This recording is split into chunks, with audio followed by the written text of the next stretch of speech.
Shalom anak-anak, apa kabarnya anak-anak? Hari ini Yus berharap anak-anak dan keluarga tetap dalam keadaan yang sehat, kuat, dan selalu diberkati oleh Tuhan. Anak-anak, sebelum kita mulai kegiatan pembelajaran kita hari ini, kita mau berdoa terlebih dahulu kepada Tuhan. Mari anak-anak kita berdoa, nanti Miss Lina yang akan pimpin di dalam doa.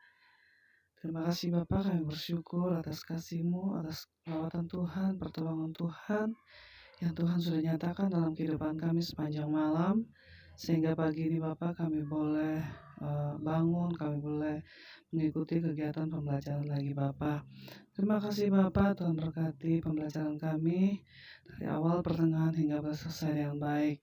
Dan apa yang akan kami pelajari hari ini, kami boleh mengerti dan kami boleh pahami dengan baik Bapak. Terima kasih Tuhan Yesus yang baik, berikan sukacita bagi kami, berikan semangat bagi kami. Terpujilah nama-Mu Bapa, kami bersyukur dan kami siap untuk belajar dalam nama Tuhan Yesus. Haleluya, amin. Oke anak-anak, kita belajar tentang pelayananku bagi sesama adalah ibadahku. Itu di dalam Amos pasal 5 ayat 21 sampai ayat yang ke-27. Pelayananku bagi sesama adalah ibadahku. Nah, mari kita lihat bagian yang pertama, yaitu melayani sebagai bagian dari ibadah.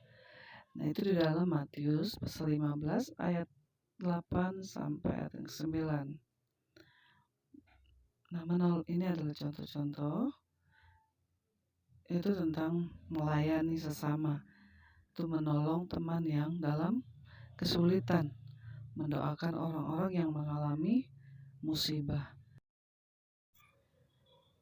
Nah, selanjutnya, menurut Branner, ibadah dapat digambarkan seperti dua sisi mata uang. Nah, sisi yang pertama adalah Tuhan yang melayani umatnya. Sementara sisi yang kedua adalah umatnya yang melayani Tuhan. Nah, ini menurut brother ya. Ibadah dapat digambarkan seperti dua sisi mata uang. Yang pertama tadi, Tuhan yang melayani umatnya. Yang kedua, umatnya yang melayani Tuhan. Nah, selanjutnya, sisi yang pertama memberikan arti bahwa ibadah muncul karena ada tindakan Tuhan yang terlebih dulu melayani umatnya. Nah, ini sisi yang pertama, Tuhan yang lebih dulu melayani umatnya. Sementara sisi yang kedua, umatnya harus beribadah kepada Tuhan, memuliakan Tuhan, memuji, mengagungkan, dan melayani Tuhan. Nah, itu sisi yang kedua, kita harus melayani Tuhan. Nah, ini banyak orang beranggapan bahwa melayani Tuhan harus dilakukan di dalam gereja. Nah, di dalam gereja saja itu yang melayani. Nah, sedangkan melayani Tuhan seharusnya jangan dibatasi hanya pada pelayanan di gereja saja. Nah, seperti contoh, bangun tidur, ibumu langsung membuat sarapan untukmu. Nah, itu merupakan pelayanan ibumu kepada Tuhan. Nah, jadi masih ada lagi ibumu menyiapkan pakaianmu. Nah, itu juga pelayanan ibumu kepada Tuhan. Ini contoh yang mudah dilakukan. Nah, begitu juga. Demikian juga ketika kamu mendengarkan nasihat orang tuamu, membantu orang tuamu dan merawat mereka ketika mereka sakit, maka kamu telah melayani Tuhan. Ingat perintah Tuhan kepada anak-anak Tuhan untuk mengasihi, menghormati, dan mematuhi didikan orang tua. Nah, kita belajar bagian yang kedua, yaitu pelayanan sosial sebagai salah satu bentuk ibadah kepada Allah. Nah, pasti kalian tahu ya tentang Bunda Teresa. Nah, Bunda Teresa adalah seorang biarawati dari Albania dan melayani di India. Ia menjadi inspirasi bagi semua pelayan Tuhan karena ia melakukan pelayanan sosial kepada masyarakat miskin di India. Nah, ini adalah pelayanan sosial. Kita bisa lihat contohnya dari Bunda Teresia. Dia melayani orang miskin. Nah, kitab Amos di dalam pasal 5 ayat 21 sampai 27 berkaitan dengan kesaksian Kristen. Ya, Amos adalah salah satu kitab dalam Perjanjian Lama yang ditulis oleh Nabi Amos sendiri. Nah, dia juga sebagai peternak domba. Nah, kitab Amos berisi nubuat dan sabda Nabi tentang hukuman Tuhan kepada bangsa-bangsa yang tidak melakukan keadilan. Nah, ini adalah kitab Amos, ini adalah kesaksian. Ini berisi nubuatan dan sabda ya tentang Nabi, yaitu hukuman Tuhan kepada bangsa-bangsa yang tidak melakukan keadilan. Nah, khusus Amos 5 ayat 21 sampai 27 menjelaskan tentang ibadah yang dikehendaki. Ibadah yang berkenan adalah melakukan keadilan dalam kehidupan kita sehari-hari, menolong orang yang membutuhkan. Nah, ini adalah ibadah yang dikehendaki Tuhan. Nah, dan menurut Suparlan, pelayanan sosial adalah suatu usaha untuk menolong orang lain, baik itu pertolongan material maupun non-material. Nah, orang yang ditolong dapat mengatasi persoalannya sendiri. Ketika kita memberikan pertolongan, maka mereka bisa mengatasi persoalan mereka. Oke. Nah, di sini ada salah satu contoh pelayanan sosial yang paling mudah atau paling banyak dilakukan, yaitu adalah membuat kegiatan aksi sosial untuk mengumpulkan sumbangan dana bagi para korban bencana alam.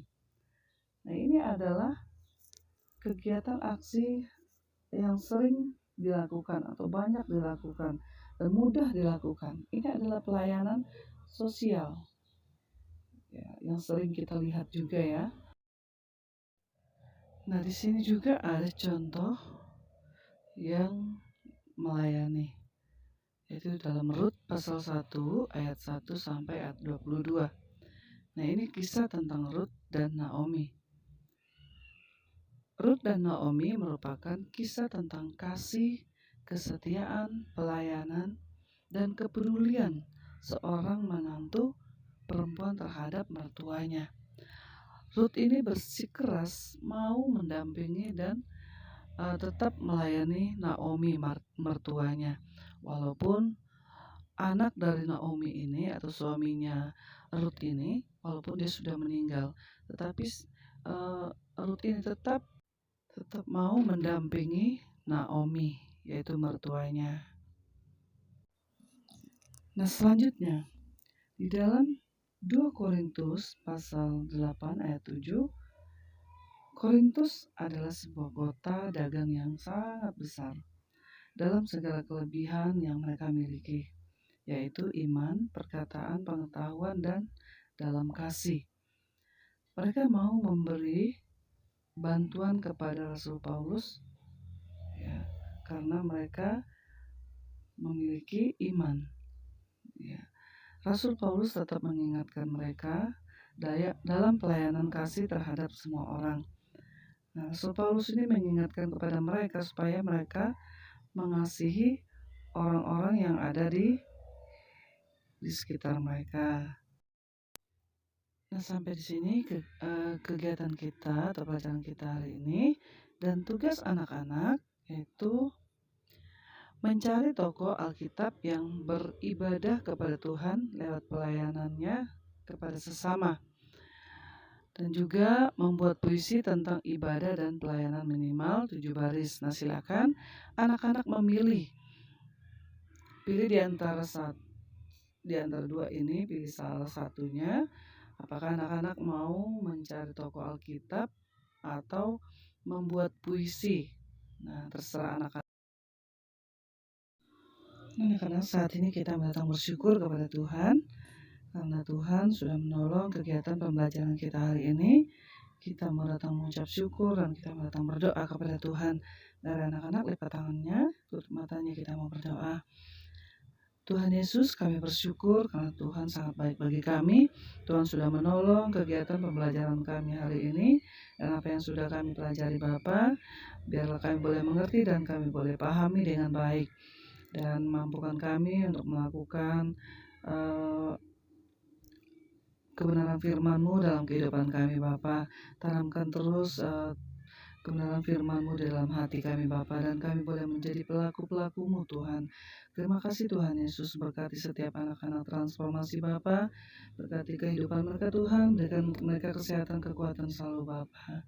Terima kasih Tuhan Yesus yang baik, kami bersyukur dan kami akhiri kegiatan pembelajaran kami hari ini.